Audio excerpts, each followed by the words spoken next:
Welcome to the Parsha Perspective. Each week, we will delve deep in a weekly Torah portion to find a practical and insightful way to enhance your daily life.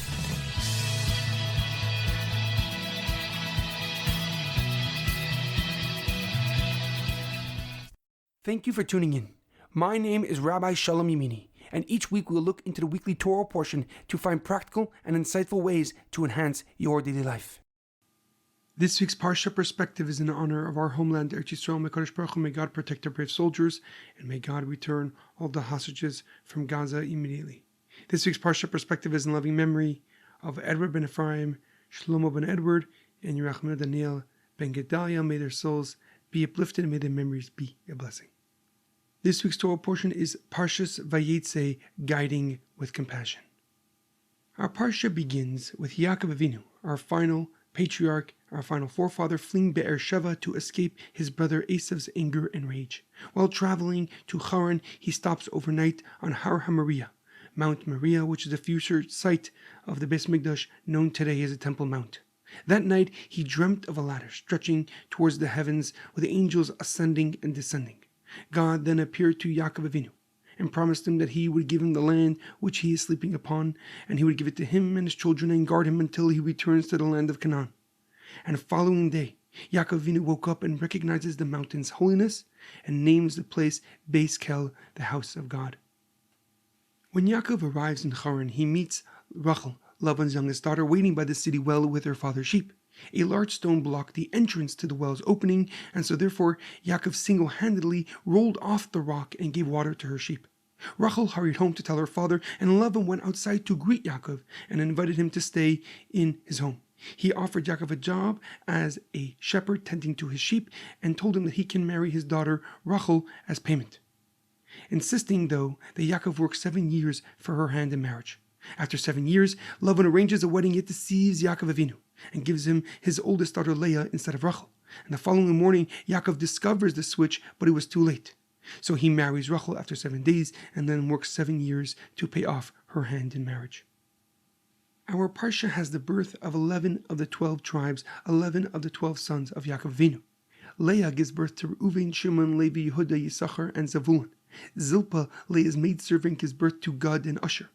Bilhah, Rachel's maidservant, gives birth to Dan and Naphtali, and finally Rachel, his most beloved wife, gives birth to Yosef HaTzadik, completing most of the future tribes of Israel. However, a question comes to mind. When Yaakov arrives at the outskirts of Charan, he encounters a few shepherds with their flock by the city well, and the pasuk and the parsha details their meeting. The pasuk states, "Vayomer lehem Yaakov," and Yaakov says to them, "Achai, my brothers, me'ein atem, where are you from?" Vayomer mecharan anachnu, we are from the city of Charan. And he continues, Vayomer hein oid hayom gadol, loy es ha'esef hamikne hishku hatzayin ulechu re'u. He says, it is still broad daylight, too early to round up the animals, water your flock, and take them out to pasture. The shepherds responded to Yaakov Avinu that a large rock blocked the well, and they typically gather as a group and roll it off together and then provide water for their flock. But why does Yaakov, who refers to them as Achai, my brothers, despite never having met them before in his life, presume to direct them to return to their job, return to their labor? On what grounds does Yaakov press them to return to work without knowing their circumstances, without understanding their situation? The Malbim, Rav Meir Leib, a 19th century Torah commentary, gives an interesting explanation. He writes that Yaakov understood the shepherd's daily pattern and daily habits, especially when they were gathering their flock midday when the sun is at its strongest. This timing is not random, but it reflects the need to protect the animals from the intense heat.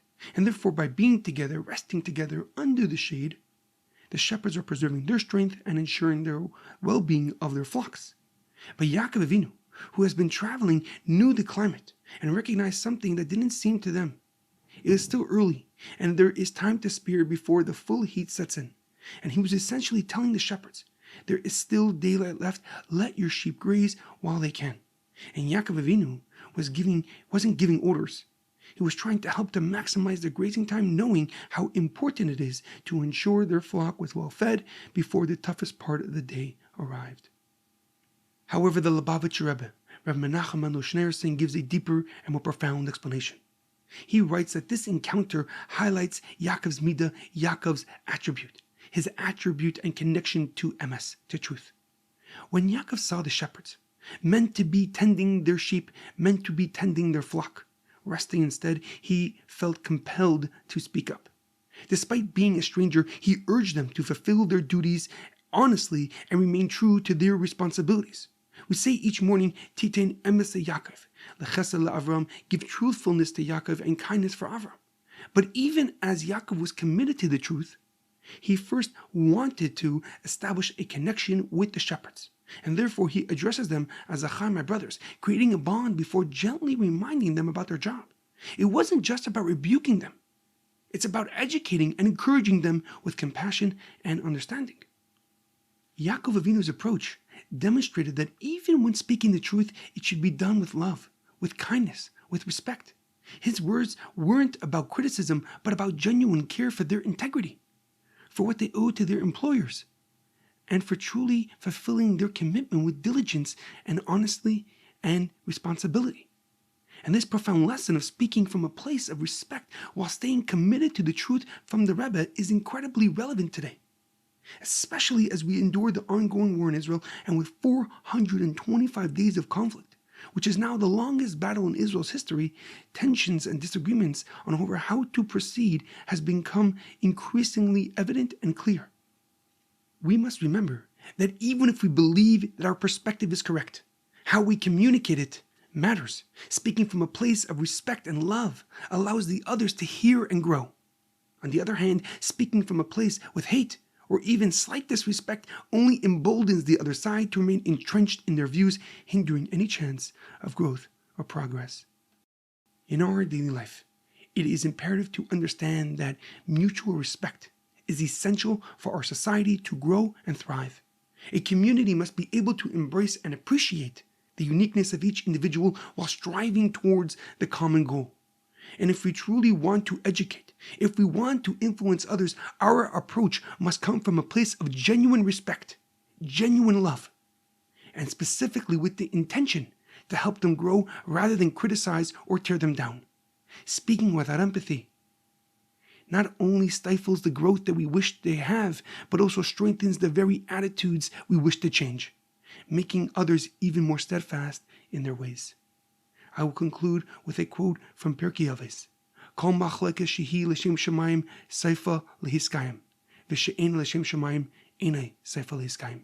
Every dispute that is for the sake of heaven will in the end endure, but ones that not for the sake of heaven will not endure. Have a great weekend and a good Shabbos.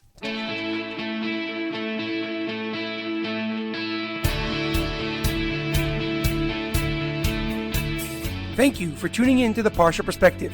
Check out our website, theparshaperspective.com. Send thoughts and comments to theparshaperspective@gmail.com. Till next time, thanks for listening.